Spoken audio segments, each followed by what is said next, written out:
Olá pessoal, hoje nós vamos continuar falando da filosofia grega, estamos lá nos gregos antigos, só nós vamos mudar o período. Antes falávamos do lado do período socrático ou cosmológico, agora vamos falar do chamado período socrático, onde vamos encontrar os sofistas e Sócrates.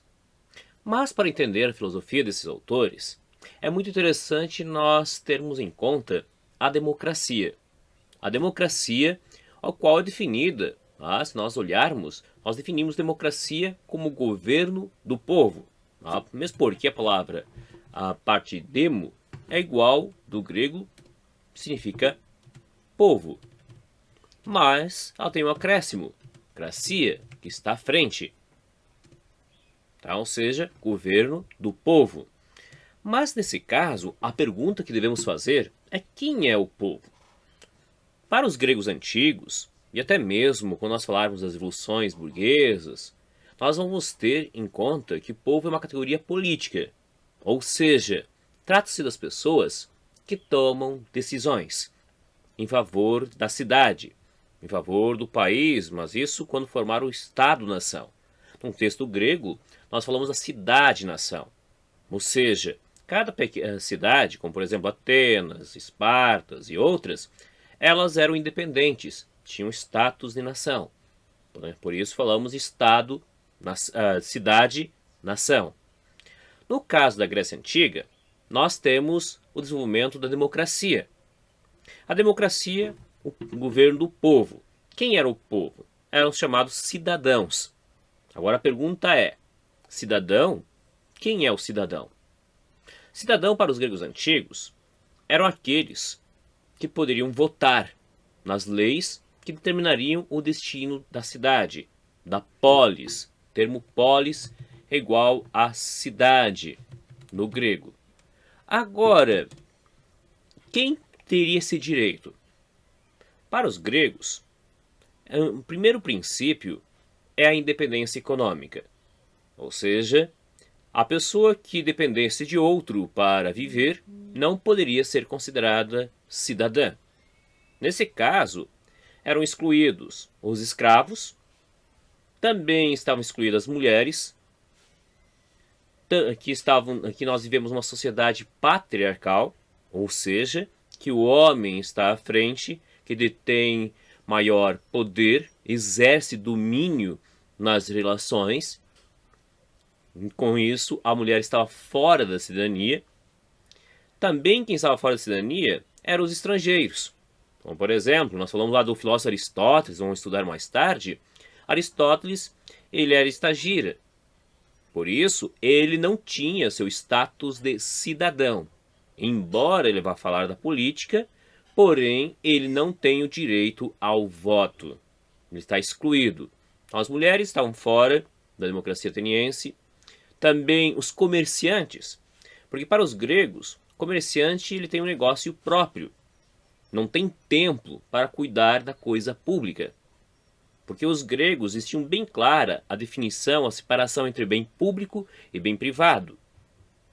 Quando falamos do bem público, falamos justamente das ações que correspondem à política. Então a política versa sobre as questões ligadas à cidade, ao bem de todos. No caso comerciante, ele não teria, por princípio, tempo para cuidar do bem público, mesmo porque ele estaria mais voltado para o bem privado. Então, por esse critério, o comerciante também não poderia ser, no caso, considerado cidadão. Então, olhando desse patamar, podemos observar que eram poucas pessoas que realmente poderiam ser cidadãs. Era uma parcela muito pequena para atuar como cidadão ou como falava-se na época o politikos, aquele que tem o direito ao voto, de tomar decisões. Então a democracia ateniense é uma democracia excludente. Mas no caso, é interessante olharmos, sempre, como aparece aqui, a categoria povo é uma categoria política. Então cidadão é aquele que decide as coisas da cidade, e não apenas o morador da cidade. E aí vem dessas discussões, poderemos trazer algumas questões interessantes para as nossas democracias. Será que nós somos cidadãos? Pegando o estilo grego, que a palavra cidadão é aquele que age ativamente nas decisões. Ou somos apenas moradores da cidade? Que para um grego, no caso, não bastaria votar um representante, mesmo porque na Grécia Antiga nós temos a chamada democracia direta. O que é a democracia direta? É aquela onde o cidadão vota nas leis, na elaboração das leis. Por isso, direta. Então não existe um processo de eleição de representantes. Isso já corresponde ao que chamamos de democracia representativa, algo mais moderno. Por exemplo, nossa democracia é representativa, porque nós elegemos os nossos representantes e eles vão decidir por nós, com o princípio de que, por teoria ao menos, quem nos representa a nossa vontade. Então tudo o que ele fizer fará em nosso nome. É como se nós assinássemos um documento, um cartório, dizendo que tudo que o representante político, deputado, vereador fizer, nós assinamos embaixo. Então, ou seja, na democracia representativa, você passa esse poder a um terceiro. Para os gregos, a democracia representativa não funcionava, eles tinham uma democracia direta. Mas aí vem uma questão importante, porque os gregos estão no contexto da democracia ateniense, onde fala-se da isonomia, ou seja, igualdade perante as leis. Detalhe, essa igualdade perante a lei, precisa de isonomia, ou perante o direito, ela é válida para o cidadão. Então, ou seja, nem todos eram iguais dentro da Grécia Antiga. Mas considerando o princípio da isonomia e também da isogoria, vamos pegar a palavrinha aqui, isogoria seria o quê? Direito à palavra. E já a isonomia, direito correspondente à questão perante a norma. São elementos correspondentes ao cidadão. Então o cidadão, ele tem que, no caso, se reúne nas praças, discute, na assembleia, melhor dizendo, discute as leis e decide o destino da cidade. Porém, surge um novo problema. Como formar esse cidadão? O que é necessário para ser um bom cidadão? O que talvez para nós também é interessante trazer em conta. O que é necessário para ser um bom cidadão? Quais virtudes? Porque pegando a palavra virtude, no grego nós temos a palavrinha areté. A areté é uma palavra interessante. Areté, que traduzimos por virtude, ela significa o máximo de excelência. O melhor que se espera. Agora a pergunta é, o que se espera de melhor para ser um cidadão? O que precisamos, de fato, para exercer a cidadania? Não é uma resposta, é mais fácil fazer a pergunta do que responder.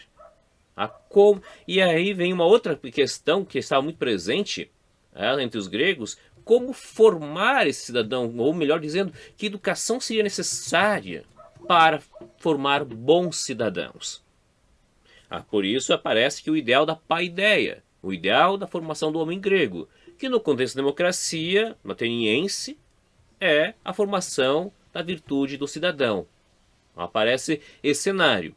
Dentro dessas discussões, nós vamos encontrar, no caso, alguns filósofos, os chamados filósofos sofistas, que se apresentam como sábios. E eles se propõem a educação do cidadão. São filósofos que tiveram uma grande importância no contexto grego, trazendo o elemento cultural, fundando escolas, e eles se propõem a formar. Só que essa formação desse cidadão pressupõe o ensino, ao ver deles, da oratória, um dos elementos, não o único, deixando bem claro, porque para a oratória, basicamente se refere ao quê? As técnicas para falar em público. E da retórica, oratória e retórica. No caso retórica, alguns poderão justamente mencionar com um discurso vazio, mas que convence, que pode levar ao convencimento. No caso do cidadão, ele tem o direito ao voto, porém, se não tem habilidade ou não sabe falar em público, isso se torna um problema. Ou seja, ele não vai atuar como cidadão. Então nós temos o desafio justamente de proporcionar, ao ver dos sofistas, proporcionar a essas habilidades. Ou seja, o exercício da oratória e da retórica. O exercício de saber convencer. Aprender a fazer isso. Então era muito comum esses dois ensinos. Embora, deixando bem claro, que nesse contexto, para os sofistas, não bastava isso. Era necessário ter conhecimento da cultura. Naquele tempo era importante você conhecer Homero, Isíodo e outros poetas.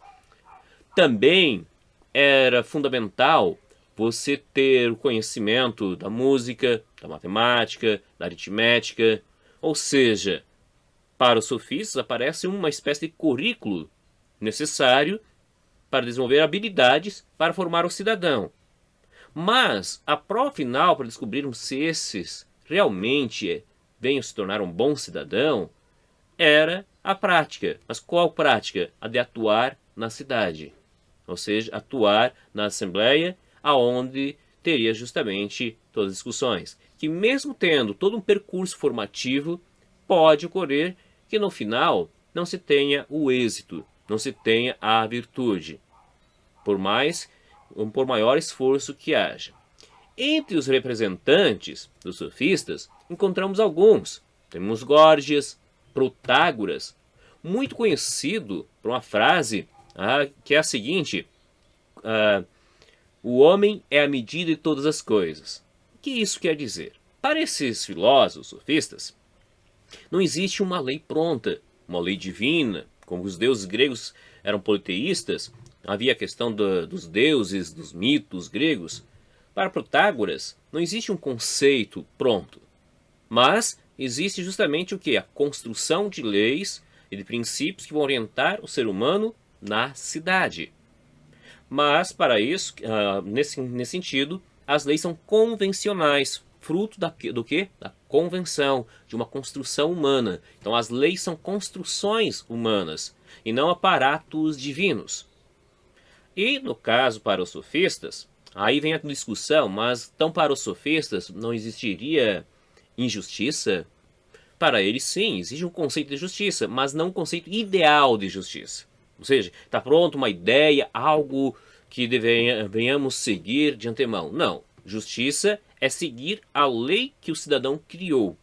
Então, se no caso, eu como cidadão, votei numa determinada lei, defendi tal comportamento, e depois, na minha ação, por achar mais benéfico não segui-la, estou cometendo uma injustiça. Trazendo nesse nível no caso de raciocínio. Porque temos uma democracia o quê? Direta. Então, ou seja, se eu não sigo a lei passa a ser vista como a medida da justiça, do certo, do errado. Porque não existe nenhum valor a priori, inato, pronto sobre o certo ou errado. Então devemos buscar, no caso, construir isso dentro da cidade por convenção. Pois, como diz Protágoras, o ser humano é a medida de todas as coisas. É a medida de todas as coisas. Então, a partir disso, nós podemos observar que os sofistas se preocuparam com a educação. Por isso, podemos dizer que os sofistas estabeleceram fundamentos pedagógicos para a discussão da formação humana, que levam à problematização sobre a natureza humana, sobre o ensino, sobre o hábito. Ou seja, trazem discussões que até hoje os problemas levantados são interessantes para o debate. Mas sempre deixando bem claro, qual a principal preocupação dos sofistas? Formar o cidadão. E, ao mesmo tempo, qual a principal visão? Uma visão relativista, não existe um valor absoluto. Os valores são construídos socialmente, por convenção. E aí, no caso, o cidadão ele tem o desafio de aprender a convencer, mas também de entender a sua sociedade, a sua cidade. Por isso ele precisa conhecer economia, administração, ele precisa conhecer a cultura, ele precisa estar inserido nesses conhecimentos. Do contrário, ele não vai conseguir, inclusive, convencer. Ele precisa dessas habilidades. Então, ou seja, esse é o principal panorama dos sofistas. É claro que aqui são alguns elementos bem rápidos sobre a visão dos sofistas. Agora, eu deixo uma questão a todos e todas para vermos sobre a questão sobre o que é necessário para ser um bom cidadão. O que é justiça, afinal? É possível a democracia? Como podemos. Quais seriam os critérios, valores básicos para a formação do cidadão? São questões que vou deixar para você responder lá na Classroom. Até mais, pessoal!